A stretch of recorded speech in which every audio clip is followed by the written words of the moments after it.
The views and opinions expressed on any program are those of the producers and/or the persons appearing on the program and do not necessarily reflect the views and opinions of FRCMedia, Bristol Community College, or the City of Fall River.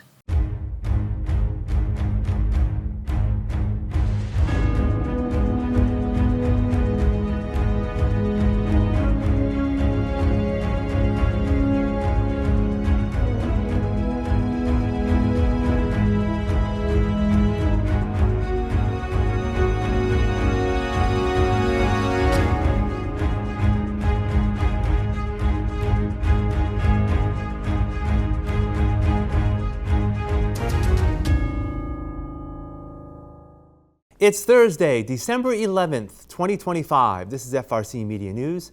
I'm Keith Tebow. During the year, we have been conducting weekly interviews with Fall River Mayor Paul Coogan. We took a break in July during his re-election campaign. Well, now that we're near the end of the year, we thought it'd be a good time to catch up with the mayor on some topics of importance to Fall River. I actually want to go back to Election Day. I remember you saying at your event at Our Lady of Light, your first words out of your mouth was something to the effect as, well, that was something. It was a really tight election. You've had time to process it a little bit. What are your thoughts about it? And you already announced that you weren't going to run again, right. Regardless. So right. What were your thoughts about that? How close it was? Because I looked at that. I could not, because I have been in elections with candidates with a lot more extensive resumes, and I couldn't get people to take my opponent seriously. And that's on me. It's not on the voters. It's not on my opponent. It's on me. I couldn't get people to understand that this might be a different kind of race, and that things that were being said were not accurate, but the message wasn't resonating, and that's my fault, I guess. I look at it, I have people to manage the campaign, but I'm the campaign manager. Let's be real. Every candidate knows what they want to do, and it just was something that I couldn't get across to people. I'd hear these crazy percentage numbers. You're going to win by this. You're going to win by that. But I never saw it that way.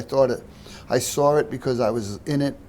That it was a constant barrage of negativity. I was literally running against a guy whose one of his messages was the city is failing. And one of his other comments was that we would send kids to a school to rot. And I was always floored by that kind of rhetoric, because that's not how I see Fall River. I don't care who says it. The city is not failing. I would never be involved in anything that I thought I would send a kid to a school to rot. I'd leave. Yeah. That's not for me. Those are the things that I'm just so opposed to. Yeah. That I was like, well, maybe this will resonate, and I guess he did. Yeah. I give him credit. He closed it up and he got it close, but in the end, the voters came through. Even though the mayoral race is nonpartisan, the city did vote for President Trump in 2024. Seems to be leaning more right. Mr. Amaral is a Republican. Could that have played a role at all? Certainly could have. Yeah. I mean, I definitely see that. I definitely saw that. I mean, Republicans are coming up with this, message about no taxes, no expenses. The city's wasting money, But again, whenever you got into a debate or something to give us a plan, give us what you're going to do to reduce the tax burden, tell us what you're going to cut, tell us where you're going to look. Never got anything. You get these sayings, and again, that was the way he campaigned. My compliments to him. He almost won, but at the same time, it's not related to anything I've done. In all my other campaigns, they were much more pointed. I mean, the first time I came out, I think there was 5 of us in a preliminary, and then I was against a council president, a former district attorney. It was just different races, and I don't have any problem saying I underestimated it, and I failed to motivate the troops, and that's all on me. Do you think in general, particularly in the position of mayor, that the shelf life of that is a lot shorter than maybe when it used to be? I mean, you were able to get 4 terms. Right. I think that's great, 4 terms, and that's why I'm not worried about running again. I think that's way longer than I wanted to stay. I look at it and I say to myself, 4 terms after I already retired from a career that I just absolutely loved. I am, I'm blessed. I am totally blessed. And I don't, there's no regrets here. We work hard. We're trying to move the city in the right direction. We've done some tremendous things here, and I'm very, very proud of it. And I don't take all the credit. I'm a member of a team that works to get this stuff done, and God, we've got a lot of good stuff done. So I do want to talk a little bit in general. I'll touch on some specifics, but in general, with 2 years coming up, what do you feel your priorities are? In some ways, if you know you were going to run again, even though you don't take that for granted, I know, there may be more longer term planning, knowing that, okay, well, if I get reelected again, this can maybe put off for another. I mean, I guess you've got to really focus on, on 2 years. You don't look at this job as long-term planning. Right. You do think that way, but you know that at any time along that 2-year cycle, the voters may want to go with someone else to carry out the plan or to change the plan. So the things we put in place are to long-term make the city a better place to live. Let's fix a park. Let's fix a road. Let's work on the waterfront. Let's get Diamond done. Those are things that are going to be around long after Paul Coogan's gone. Those are the kind of long-term things I'm focused on. The policies and the things we can do to strengthen hiring in the city, making sure people are safe in the city. Those are things we can work on too. But at the same time, they're going to carry on way past me, but the next mayor may want to change those too. Yeah. I want to get into some specifics. I actually want to start with public safety. Unfortunately, the Gabriel House fire had sort of moved things along in terms of the fire department. There's been headway there in terms of staffing there. Police as well. With the police department, and we've talked about this many times, years ago it used to be that there were a lot of candidates but not enough money to pay for slots. Now it's sort of the opposite. There's money there to fill some of the slots, but the candidates may not be there. Has that changed, and how do you look at that? When you look at police,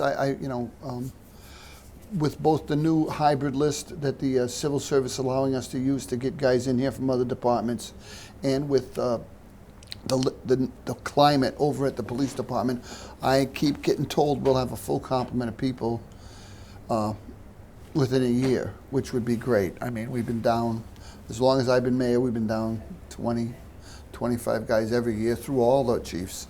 So if we can get a full complement, I think that'll help to give us more flexibility to fight crime, and maybe strengthen some foot patrols, maybe some traffic enforcement, things we want to pick up that are equally important, but they might not be #1 priority. Shifting to economic development, next year, Route 79, at least the road work part, is expected to be complete. I mean, in some ways, you can see now, right, where the road's going and how things are shaping out. What's the latest in terms of next steps there? I mean, I know you had talked about, we have had conversations, you said regardless, Fall River's going to win, whether the city has control of that 19 acres or the state, or there's some hybrid plans. What's the latest on that? There's still active negotiations going on with who's going to control the property going forward. Is it going to be, I keep hearing it's going more towards a partnership between the state and the city, so we can work together on that.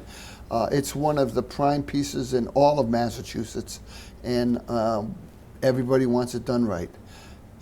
When you drive down it now, as we were weaving our way through all those cones and the detours and everything, now you can see it, and it's going to be a great stretch. It's really coming along. I mean, between the Northfield Pier across the street near the Norton Pier, some things we're doing a little further down. It's really going to be something. It's going to be great access to the waterfront, great access to the train, bringing a lot of investment into the city of Fall River, both in the terms of jobs, taxes, and residents. It's really going to be a benefit. I get plans all the time about how the buildings are going to go and what's going to happen. Is it one developer? Is it multiple lots sold off? These are things all up in the air, but they're coming quick now because we're getting near the end of the infrastructure work and we have to make some decisions. Are you hoping that those decisions will be made before you leave office? Oh, I think those decisions will be made before I leave office. I Yeah. mean, within the next, oh yeah, I got to believe within the next 2 years we'll know what's going on down there. I know we've talked a lot about neighborhoods in Fall River. There's still concerted efforts in the Flint. How is that moving forward? Yeah, we were up there last week. We had a little celebration up at Spectrum, which is near Cartel Heights, where we were acknowledging some of the people that have pitched in there. As you know, we've gotten another grant for Alden Street for $1 million to do some work on that street, which needs extensive work. The $1.5 million we got from the federal government for Pleasant Street, we're still developing a plan of how to best tackle Pleasant Street, whether it's taking some buildings down, making some, quote, streetscapes type of places, incentivizing people to move in along Pleasant Street with using money to help them get set up and get some businesses going there. All these things are on the table and they're moving along. We have an urban renewal plan going on for the Flint. And I do see pockets of sunlight down there that I think we're just going to have to work our way through. It's a targeted area. We've had our police increase enforcement down there, and we're trying to make sure we can get people to know that the Flint's a livable section, and it's really got a lot going on. I mean, I go by the old Notre Dame school, and that looks full to me. And those are people that are all moving into the Flint. So there's work going on in a positive vein, and we got to keep it going. And over the next 2 years, we're going to see a lot more development right here downtown. You've got Anthony Cadero doing things. The former Sylvia School, right, was sold. He's got the property next door on the other side of the Cosmopolitan. There's other, right, Troy Street, right, the Merrill Building. Right. I drive by there quite often. I see the big sign now. How will that help this part of Fall River? Well, again, look at what's happened, and it's been one of the quietest things around. You have Northeastern University opening a nursing school across from some of the Cadero properties right on Pleasant Street. I don't think people understand the significance of that. We're going to be training RNs in the Primacare building, where on the floor above they're training doctors. They have a training lab up there for physicians, and it's almost a hospital, another hospital in the city. Medical employment is the biggest driver of the economy in the city of Fall River. I think I was at a thing last night for South Coast hospitals. All in all, they employ almost 8,600 people. But granted, that's in Taunton, New Bedford, and other places, but that's a significant number. And just a little further down, look what went on with Daco. Tremendous company that is paying significant wages to people. You can walk in the door there and make a very, very good living. And that's drawing people down there. Look at what's going on coming down the other way on Bedford Street. That whole thing is being reconfigured into a streetscape road feeding right into the downtown strip. Downtown, we have got to get some new businesses in here, but that's going across the country. Retail is in a very, very difficult situation, but we're not going to give up. We're going to keep working. We have begun the colder winter months here in Fall River, and of course there's always concern about the homeless that are out there. I know last year there was a little bit of tension, with the work that Stepping Stone had done. That has all been worked through.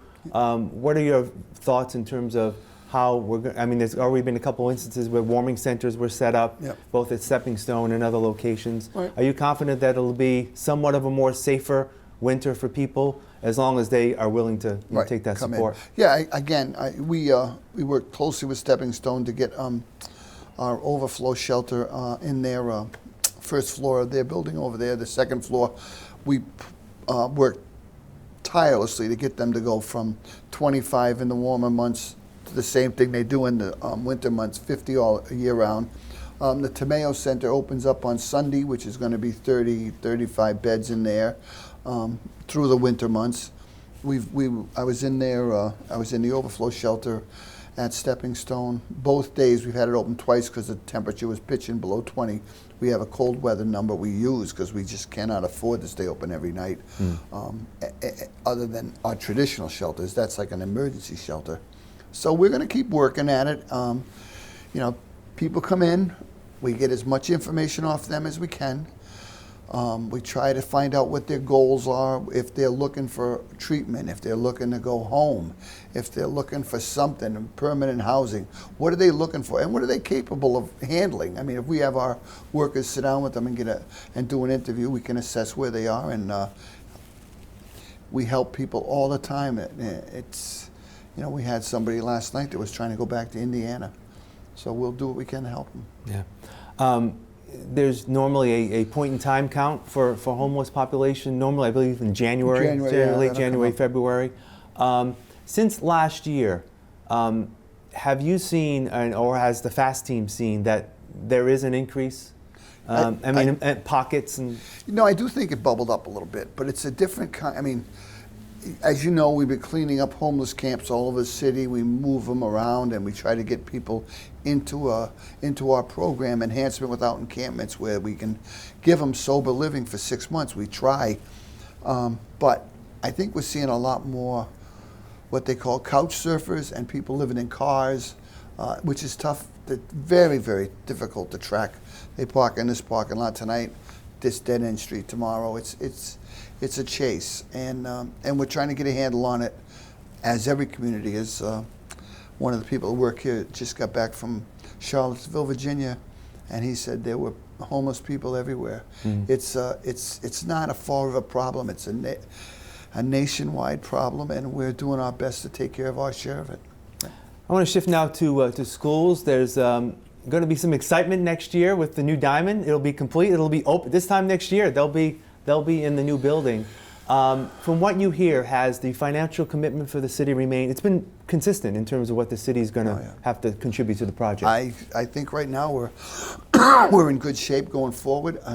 What's going to happen, as we talked about, some of the financial strains that are coming, I think, might limit that. But right now, I'm pretty sure the city will keep up its share of it, and that, along with funding the new Durfee, will keep going. It's going to be a feather in the city's cap.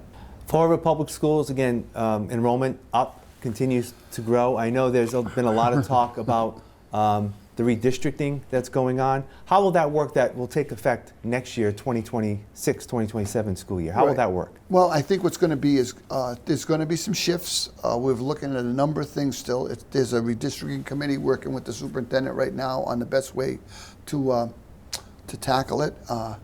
You know, we actually did it a little bit this year when we got Westall back to an elementary school. We told people some were at Sylvia, they transferred to Westall, and we may have to move some people again. You know, the schools now are different. When we were kids, Keith, there was a ton of elementary schools across the city, and they all got fed from those neighborhoods. Now, with the state's model of building, you know, one cafeteria, one auditorium, one school for 600-700 elementary school students, people shift around, and there's going to be some more shifting as we expand our pre-K programs and take some pre-K classrooms from our elementary schools. That's going to free up more spots in those elementary schools, which I'm hoping we can feed some people in from those areas. You mentioned the pre-K. Next year, it'll all be moving to Bishop Conley, where the city leases space now. I also understand that the city's interested in purchasing Bishop Conley. Tell us about that. Well, again, we're working with the diocese to see what we can do up there. Our goal would be to come to some kind of agreement with the diocese in Conley, because that would save the taxpayers a tremendous amount of money. We did the same exact type of program with 2501 South Main Street. We bought an old school, we renovated it, and now it's a showplace. I can take you in there whenever you want to go, Keith. It's really a good program, and there again is going to give us the opportunity to expand some of our services at 2501 if we move our pre-K to Conley. Conley's a great site. If we can work something out, that would be great. Our goal would be to centralize our pre-K programs there and take advantage of the whole facility. It's 50 acres of land, and there's some recreational opportunities, there's some civic opportunities, and we'll do what we can in conjunction with what the City Council thinks. So what's going to be the process moving forward? It'll be a couple of years from what I understand. Next year's lease to go forward with Conley as the pre-K program We'll open up all the classrooms on the second floor of the building. Right now, we're on the first floor. I was doing a walkthrough up there the other day. They're big classrooms. They're functional. It's a school. But if we get the whole thing, we'll move a bunch of kids to our second floor and expand our opportunities to pull classes to Conley so we can open up rooms in all of our elementary schools. And they'll be over the next couple of years. And so there have been discussions with the diocese. How long has that been going on? It's been going on a long time. As everyone knows, Conley also has a retirement area up there for priests that worked in the diocese for a number of years, and they live there now. If the whole building becomes a school, they're going to end up moving to another site that the diocese owns, where they think they can house them comfortably. I've heard a couple of suggestions they're talking about, and they are great places. I think it's the work of the diocese to work with those retired priests to make sure they're taken care of. They live in comfort, and they transition the property to the city with the council's approval. If the city is able to purchase Bishop Connolly, would it be used, at least at the beginning, just primarily for pre-K? Would there be any other classrooms in there used for I think we would try to focus on pre-K initially. I've been in there when actually South Coast Collaborative had classrooms down the end near the gym. I do not know. I think right now, again, this is all a lot of moving pieces, and we're trying to think of ways to expand opportunities across the city and to get our pre-K program up where it belongs. I actually want to finish with the holidays. We're at a festive time of the year. I don't think I've ever asked you this question. How do you spend your holidays? I usually spend it with my wife. I mean, quiet for me is good. I don't have any problem with quiet. Thanksgiving just got by. We did the same thing we always do. I go to the football game in the morning, and then I go to SCA, where they feed people across the city 1,000 meals. Then I went to Father Rob's, and then I went to my sister's with my wife, and we had Thanksgiving there. Christmas will be similar. We're going to do something together in the morning. Believe it or not, a lot of times we go to the beach in the afternoon and take a walk. We went down and took a walk Sunday at the beach, and I'll visit some people, and that's going to be quiet. I want to give you this opportunity to wish the families of Fall River a happy holidays. If you want to speak to the camera there. I do want to make one plug, though. December 19th, I would love to see people come out to our Christmas concert at Durfee. I think you will not be disappointed. These guys are tremendous. The Sons of Serendip, they were way up in the finishing groups at the America's Got Talent, and I think we have about 100 tickets left. I was just talking to Sam about it, but we'd love to accommodate as many people as we can. And the money goes to the toy drive for the police union, so we can get more toys in more kids' hands. I want to wish everybody happy holidays, Merry Christmas. We're going to keep moving in the city of Fall River, and inauguration's right around the corner. We'll see you then. Here are some job descriptions on the latest hot jobs list from the Mass Hire Fall River Career Center. Outpatient mental health clinician. Creative Healing Space, located at 283 Flint Street, is looking for a full-time outpatient mental health clinician to provide individual, family, or group therapy to clients in an outpatient setting. Job number 235-08245. Adjunct Faculty Paralegal Studies, Bristol Community College, located at 777 Ellsbury Street, seeks a part-time adjunct faculty paralegal studies to teach and design paralegal studies course material to meet learning outcomes for students. Job number 235-06647. Assembler, Takeo Comfort Solutions, located at 583 Bedford Street, is seeking a full-time assembler to perform a variety of routine duties involved in the assembly, loading, packaging, painting, and testing of various items in the heat transfer product line. Job number 235-06828. Registered dietitian Fall River Healthcare, located at 1748 Highland Avenue, is urgently looking for a part-time registered dietitian. For more information, call 508-730-1070. Invigen Pharmaceuticals, located at 927 Current Road, has an immediate need for following full and part-time positions. Documentation Specialist, job number 235-09614. Manufacturing Specialist, job number 235-06705. For more information about these or other positions, visit Mass Hire JobQuest at jobquest.dcs.eol.mass.gov or call the Mass Hire Fall River Career Center at 508-730-5000. It's that time again on the program where we take a look at what else is going on in terms of business and economic development news. I am joined by Kevin Lawrence. He is the owner, editor, and publisher of Fall River Development News, which you can find on Facebook. Kevin, how are you? Very well. Happy to be here once again, Keith. All right, couple items on the docket for this week. First, downtown will soon see a new child daycare center. Yes, this is on Troy Street. Businesswoman Natasha Machado announcing that she will be opening up her 5th childcare center at 44 Troy Street in downtown Fall River. Recently, it's been home to the Fall River Museum of Contemporary Art, but it was formerly a wallpaper store for many years downtown. Machado owns and operates Pumpkin Patch Childcare with existing locations in the south end of Fall River, as well as Somerset, Swansea, and Rehoboth.